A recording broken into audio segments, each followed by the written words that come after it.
Hello, ladies and gentlemen. It's me again, Steven. I'd like to make a video.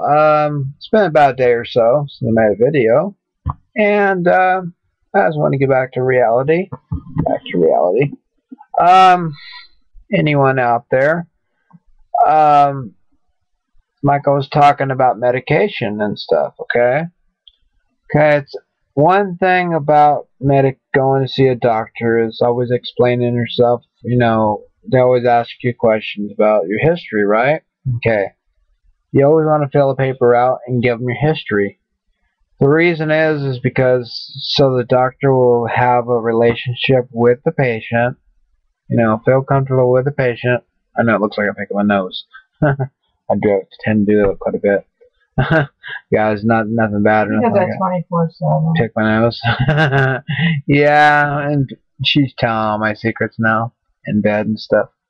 I just like to play with my nose. That's all. Get it? Play my nose. Nano. I'm just kidding. But the main thing is like, okay, my experience. See, I mean, remember how I told you guys I always had okay, back in 1995, what a year to tell you this, that's when I was married. It's 1995, but got married. But then, you know, I went through a divorce with my first wife, only wife I ever had. Okay, anyway, to get to the point, starting to sound like I'm blaming her because of my dizzy spells. Maybe so. Anyway, I get these dizzy spells. I thought it was Knott's Berry Farm. It felt like a ride. I swear to God it did. I was telling Donna, because she go with us all the time to Knott's Berry Farm. I pay her way into Knott's Berry Farm. She go with us, bring her kids, cut up kids. You know. But Daniel, Dakota too. And anyway, she gave me one of her Xanaxes. And she says, Steven, are you still feeling dizzy and stuff? And I said, no, I feel pretty good. And she goes, yeah, I gave you kind of a strong dose, Steven. And I says, that little thing's a blue one, you know? It's a blue pill, a pretty low pill. And she goes, well, it's for anxiety, Steven. I have anxiety. I said, what do you mean anxiety? What's that have to do with it? Because back then I didn't know a lot about medical and panic attacks. Right, guys? Thinking it never happened to me. Well, it happened, you know, it did happen to me because I do have panic attacks. Okay, because I'm one of those patients today. I'm not saying I'm a crazy psychotic person to where, how do I explain myself? Where I go out and try to kill somebody off like the mafia. You know what I'm saying? Like I'm a crazy Italian person. You know what I'm saying? Like go off like Christopher does. You know, I have my moments. You know, sometimes I do have my moments when I stand in line too long. And I get a little edgy, you know what I'm saying? And pushy, you know? But everybody does. Speaking of that, that's Cindy. When she gets pissed off, standing in line too long, or waiting in line too long, she'll get pushy. You know, she'll go, screw this, let's go. She'll like taking something. I start laughing because I think about that. But anyway, I found out, okay, I had a little bit of high blood pressure, so the doctor kept saying, well, your dizziness is done by your blood pressure. And I said, I don't think so, doc. I think it's something to do with anxiety. So they did more tests on me. They gave me a Prozac shit, right? I took that for many months, okay? And then I read more details on it, like I told you guys in the past, okay? And recently on TV, Zoloft is very, very, very dangerous. It makes you do, I don't know, crazy stuff. Okay, like you wouldn't do normally. Let's say a drunkard. Let's say you're drinking, right? Okay, alcohol. And you go and do something, let's say you normally wouldn't do if you're sober, right, guys? Well, the same thing with Zoloft.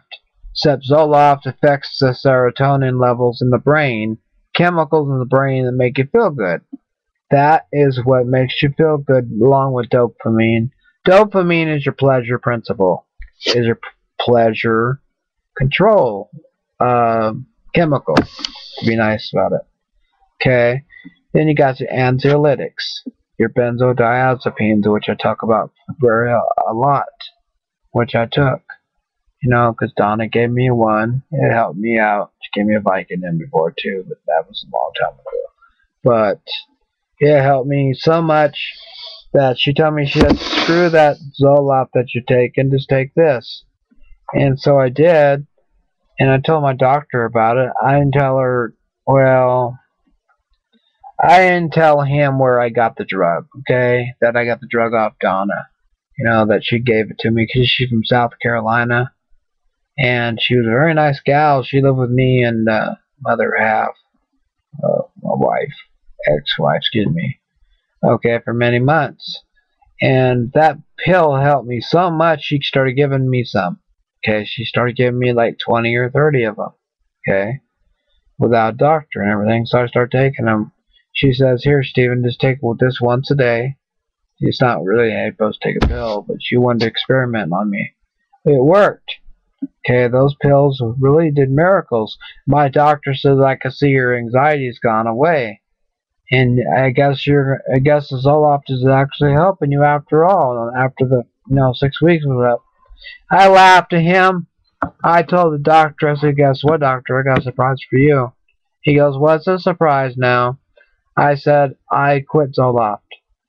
He goes, why are you doing that? Why are you saying that? He goes, you're not nervous. I don't see you nervous anymore. I don't see you acting weird anymore. Not really weird, but you know what I'm talking about. Anxiety, anxious. And I go, well, I'm on a blue pill now. He goes, well, where are you getting this from? I said, well, I'm not getting it from a doctor. I'm getting it from a friend. She gave it to me. Some girl. He goes, well, fess up now. Tell me the truth. Who is she? I said, a friend. A very close friend of my family. And he goes, gosh dang, what's she doing, playing doctor with you? I said, kind of. But he says, well, whatever it is, I want to know what it is. And I said, well, it's a pill called Xanax. He goes, well, heck, I can give you that. All you do is ask. He says, I can see it's helping you. He says, why didn't you ask me for this a long time ago? I said, because normally people don't give pills out and give me pills and then you give me pills. You know what I'm saying? He goes, well, I can see a big difference in you, Stephen. And I said, yeah, I'm calmer. I feel better. He goes, well, hell, I'm going to write you a prescription for some. He says, here, 3 times a day, though. And I go, wow. He says, yeah, this is going to be a lot more than what she gave it to you. And he goes, well, by the way, didn't it shorten her pills? I say, kind of. But she don't take them all the time. She wasn't addicted to them. He goes, well, that's good. He says, but I want you to be fixed and everything. I want you to be like you are now. I said, well, the only way I'm going to be like that is if I take this pill. And he goes, do you feel dizzy at all? And I go, no. He goes, okay, I'm going to give it to you 3 times a day. I want you to get this filled. I said, is it expensive? He goes, well, the name brand is, but I'm going to give you generic. He says, it's not very expensive. He said, your insurance company will probably pay for it. So don't worry about it. And I said, okay, thank you. He said, no problem. He said, but it is a controlled substance. He said, normally it's illegal to give this, for her to give this to you. But she actually knows what she's talking about. And I said, well, and he asked me if she's a nurse. And I said, no, she's not no nurse. She's an ordinary person. But she knows a panic attack when she sees one. And he goes, you know what, Stephen? Off the record, he says, actually, people that engage in panic attacks know you better than I know you. Because all I am, I'm a doctor. He says, I see patients day in and day out. I just give them whatever I feel like giving them, because we try to keep people away from drugs like that. Anxiolytics. Okay, it's a friendlier term to use than Valiums, saying Xanax, benzodiazepines. Because not all benzodiazepines are bad. They're actually good. Okay, as long as it helps the patient. You see, that's the bottom line, guys. What works for me is what works for me. Well, it may not work for you. It worked for me and Donna. Okay? Donna got me started on the stuff. Ever since then, I fell in love with it. It worked miracles. I was only taking it once a day, and it was really working good. And then I got into 3 times a day because the doctor put me on it. After that, no problem at all. Because he says, really, if the Zoloft ain't working, why even waste my time giving you Zoloft or Prozac? Serotonin reuptake. You know? I mean, I told him, I says, what's the difference between the serotonin reuptake? He said, well, the benzo helps you, relax and not be so anxious. There's many disorders, he says. Social anxiety, explosive disorder, nervousness, shakiness, panic, agoraphobia, fear of open spaces and places, whatever. So he went ahead and started giving me every single month. Then he started giving me refills. I started getting 3 refills at a time. He said, you should have just been honest with me, he says. Been honest with me, it would have been a lot better. He said, you didn't have to suffer so long, he said. So I wouldn't have got mad at you if you just told me the truth, like you just did. He says, I'm happy you told me the truth. Most doctors will fly out of their tree if I told them that, this person gave me this. They call it today in society, they call it street drugs. Because that's considered illicit now. If I went out and chopped my mouth off and told the doctor, yeah, I heard it from a friend who, there's a song out there called that. Okay, this girl gave it to me because it makes me feel good. Dr. Feel Good, right? I mean, I got to take what makes me feel right. Not what I think the doctor makes me think I feel right. It's my body, right, guys? You only have one temple, and that's yourself, and that's me. Everybody has their own temple. I'm talking about this temple. I'm talking about the body shell itself. Okay. Now, ever since that day, yes, I did try to get off the drug later on down the line because I say it's for short-term relief of anxiety. But I realized you can't just do it. Okay. Now, when I went to NA meetings for a joke, just for the list to listen to it, my mom was alcoholic. She drank. Okay. They tell me I was wrong. I was doing something wrong. I asked them, what am I doing wrong? They said, you're taking Xanax. Valium, like Xanax, Valium and Xanax. Same damn thing. He said, you are an addict. You don't even realize it.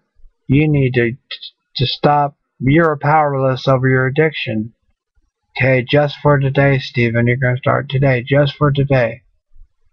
And I said, okay, I'll shut up and listen. Because what they say in class is sit down, shut up, and listen. That's what you do in class. Okay, meetings I'm talking about. So I sat down, I shut up, and I listened. There was those other guys in their stories that raised your hair about methamphetamines. A lot worse drugs than this is pity-ass drugs that I'm taking compared to what they're taking. They hit rock bottom. They lost their house. They lost their wife. They lost everything they owned. They lost their cars. These guys, I'm talking about guys that have jobs in NASA. Okay? People that have jobs with biker clubs. I know bikers. Big time bikers. People that are bikers. Okay? People that run the stuff. People that actually engage to make the stuff. Methamphetamines. I'm not gonna name names. I'm not a snitch. Okay, I'm not no snitch. I'm not gonna be a snitch either. I believe I'm gonna take care of me. I don't care. Their recovery is their recovery, right, guys? It's supposed to be their recovery. The court sent them there. The court didn't send me there. I sent myself there for my mom's because she was drinking, and I wanted to go through a help because I was going through a marriage thing where I lost my wife. It wasn't over drugs. Okay, guys. Number one, let's make myself clear. I didn't lose my wife over drugs. Okay, it wasn't over drugs. It was over another love. Okay, it wasn't because I was bad and this and that. You know what I'm saying? Cook and perform, whatever. It was nothing to do with that. Okay, nothing like that at all. I'm just telling you up front, guys. Okay, because I'm very, very intelligent, very smart. It's who you want to make yourself. You make your own reality. Okay, now, I mean, there is times people can overdo it. Okay, that's different. If you take it, if you need it, that's different. I have high cholesterol. I gotta get another check on that. You know. But anyway, I'm gonna have to end this video. It's gonna end any second now. So I'm gonna say I love every person on Facebook again. Here we go for the record. I do love Cindy, and nothing will change that. Ciao, ciao for now. See you later.